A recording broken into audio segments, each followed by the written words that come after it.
Blessings to all. This is an attempt to do this a little differently. We're continuing our reading of Henri Nouwen's Finding My Way Home, Pathways to Life in the Spirit. We're on the fourth chapter today, The Path of Living and Dying. Since the connection from the rectory here has been so tough, I'm pre-recording in likely two parts in the hope that they can be uploaded successfully, that you can listen without being driven crazy by stopping and starting. And so, the path of living and dying. A few years ago, I was hit by a car and ended up in the hospital.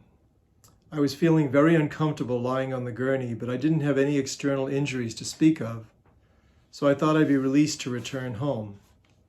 When the doctor finally examined me, he was kind but clear, saying, "You might not live long. There's serious internal bleeding. We will try to operate, but we may not succeed." Suddenly, everything changed. Death was right there in the room with me. I realized that this might be the moment of my death.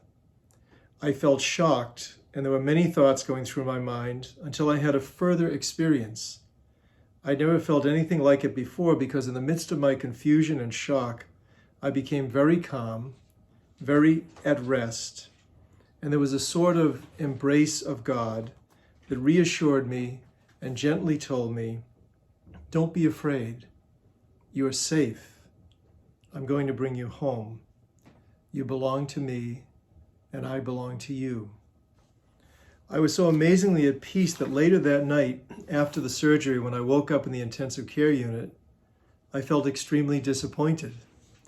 I asked myself, what am I doing here, and why am I still alive? I kept wondering what had happened to me.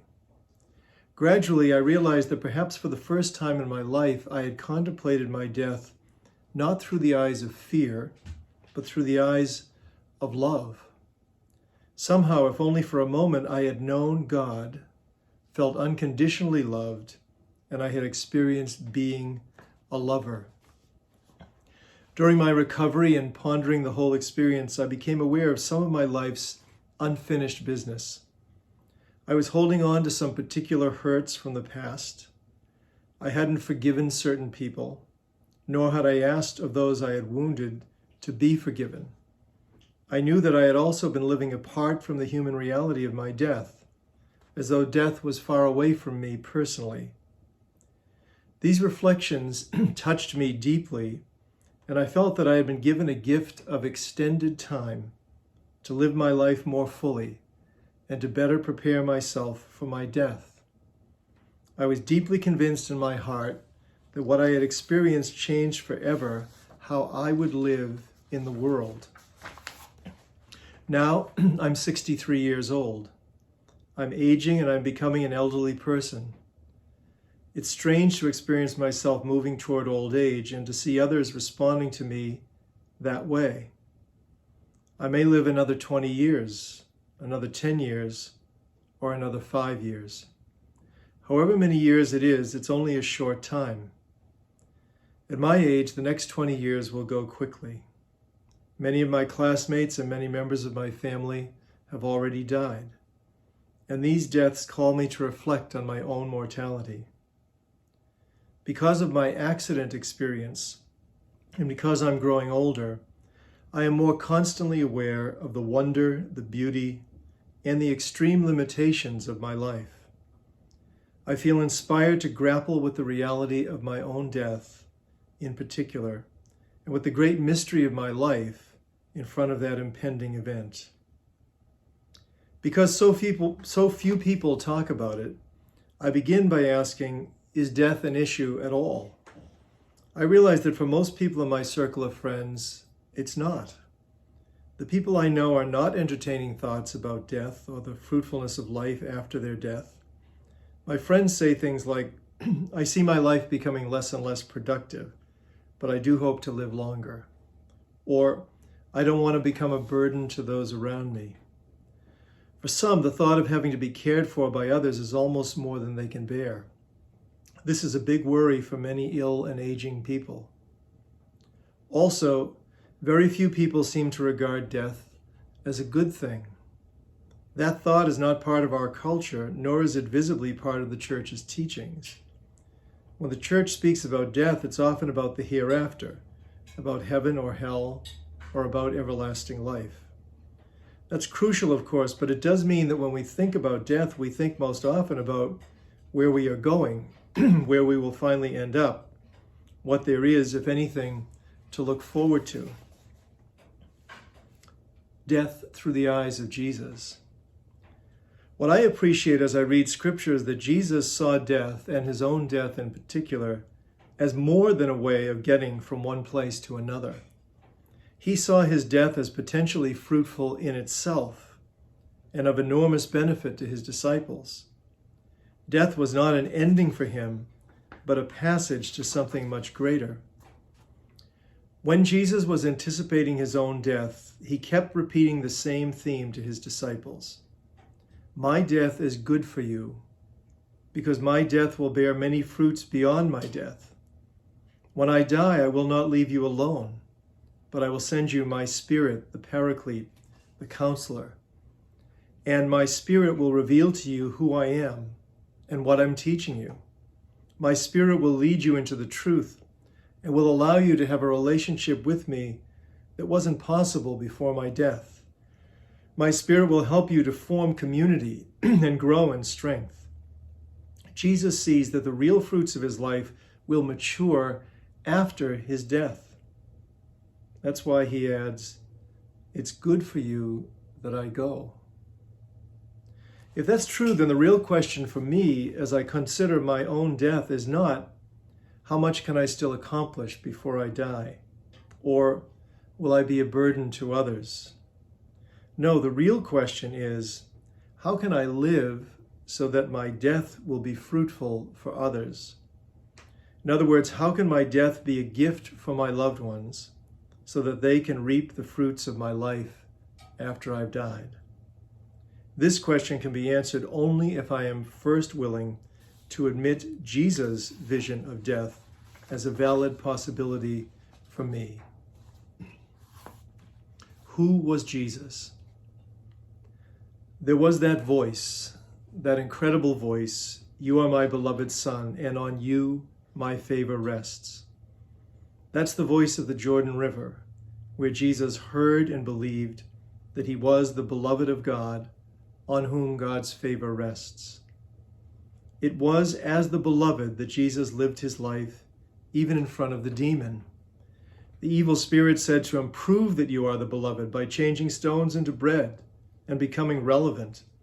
Prove that you are the beloved by being spectacular and throwing yourself down from the temple to be saved by God's angels. You'll be in the news and on TV so everyone can see how wonderful you are. Prove that you're the beloved by having power and influence so you can control the situation. But Jesus answered, I don't have to prove anything. I am the beloved because that's the voice I heard in the Jordan River. I know that I am the beloved. I have heard the words, you are my beloved. You are my beloved. Jesus believed the words and he knew who he was. He lived his whole life as the beloved of God. His spirit was imbued with love. And Jesus died well because he knew he was going to God and he would soon send his spirit of love to his friends. It is good for you that I leave, he said, because unless I leave, I cannot send my spirit, who will lead you to the full communion, to the full truth, to the full betrothal. With that Holy Spirit, he knew that his beloved apostles would live better, happier lives. Who are you? This vision is not just about Jesus. It's also about you and me. Jesus came to share his identity with you and to tell you that you are the beloved sons and daughters of God. Just for a moment, try to enter this enormous mystery, that you, like Jesus, are the beloved daughter or the beloved son of God. This is the truth. Furthermore, your belovedness preceded your birth. You were the beloved before your father, mother, brother, sister, or church loved you, or hurt you. You are the beloved because you belong to God from all eternity. God loved you before you were born, and God will love you after you die. In Scripture, God says, I have loved you with an everlasting love. This is a very fundamental truth of your identity. This is who you are, whether you feel it or not. You belong to God from eternity to eternity. Life is just a little opportunity for you during a few years to say, I love you too. If you dare to believe that you are beloved before you are born, you may suddenly realize that your life is very, very special. You become conscious that you were sent here for just a short time, for 20, 40, or 80 years, to discover and believe that you are a beloved child of God. The length of time doesn't matter. You are sent into the world to believe in yourself as God's chosen one, and then to help your brothers and sisters know that they also are beloved sons and daughters of God who belong together. You're sent into this world to be a people of reconciliation. You're sent to heal, to break down the walls between you and your neighbors, locally, nationally, and globally. Before all the distinctions, the separations, and the walls built on foundations of fear, there was unity in the mind and heart of God.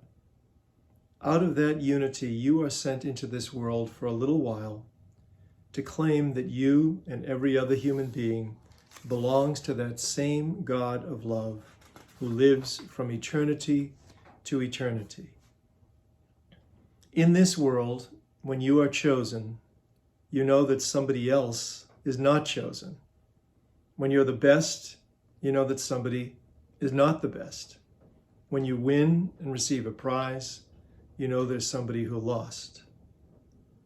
But that's not so in the heart of God. If you are chosen in the heart of God, you have eyes to see the chosenness of others. If the love of God blesses you, you have eyes to see the blessedness of others. The mystery of God's wonderful love is that you come with it into the world, and it blesses you whether you know it or not. Your life is in God's universal embrace of the whole human family. So if you look with eyes of faith, you discover that you belong to a sacred family. You are son or daughter. You are brother or sister. You are father or mother in the most deeply spiritual way. This little life brings it all together.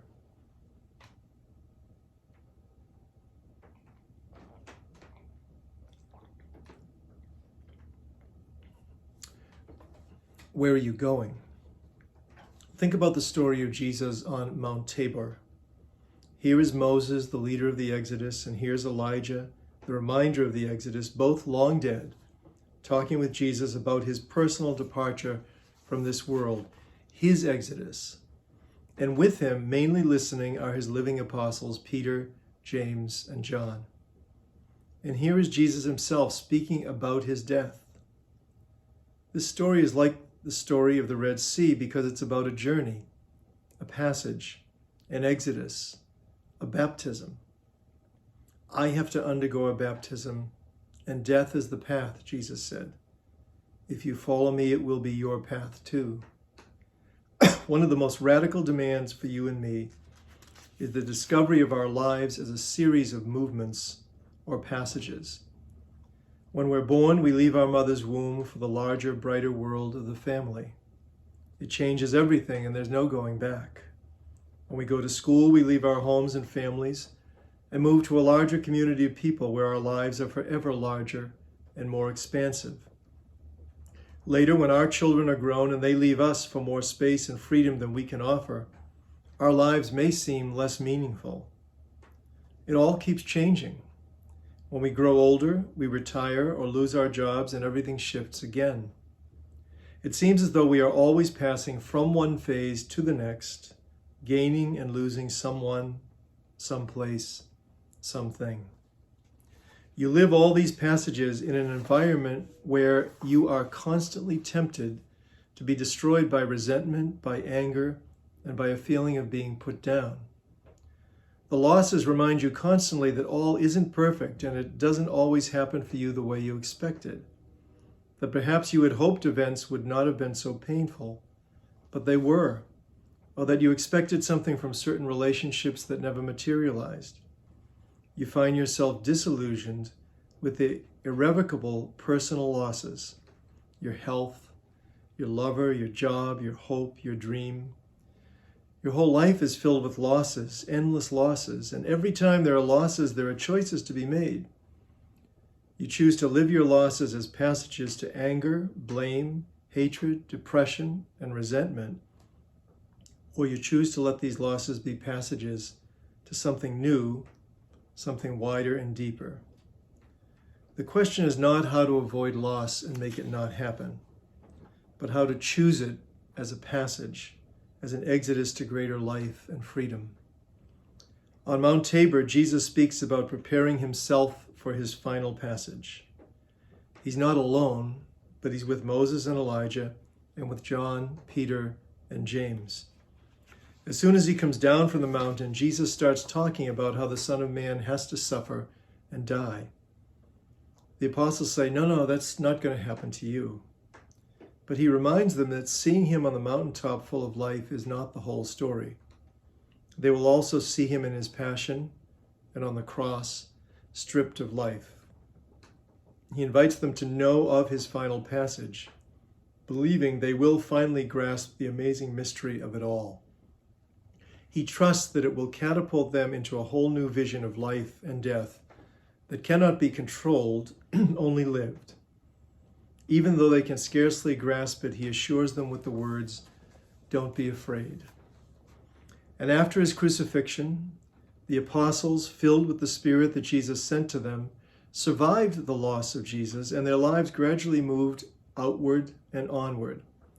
They fearlessly stood up and announced good news to all the surrounding country because they knew who they were and where they were ultimately going. They found new freedom as disciples and apostles of Jesus, and they were unafraid of persecution and death. And how does their story touch ours?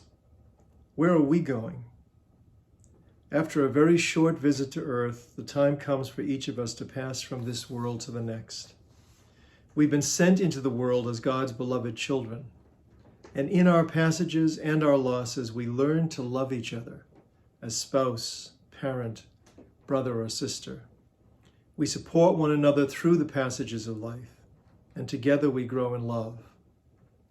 Finally, we ourselves are called to Exodus, and we leave the world for full communion with God. It's possible for us, like Jesus, to send our spirit of love to our friends when we leave them. Our spirit, the love we leave behind, is deeply in God's Spirit. It is our greatest gift to those we love. We, like Jesus, are on a journey, living to make our lives abundantly fruitful through our leaving. When we leave, we will say the words that Jesus said. It is good for you that I leave, because unless I pass away, I cannot send you my Spirit to help you and inspire you. We'll be back with the second half of chapter 4.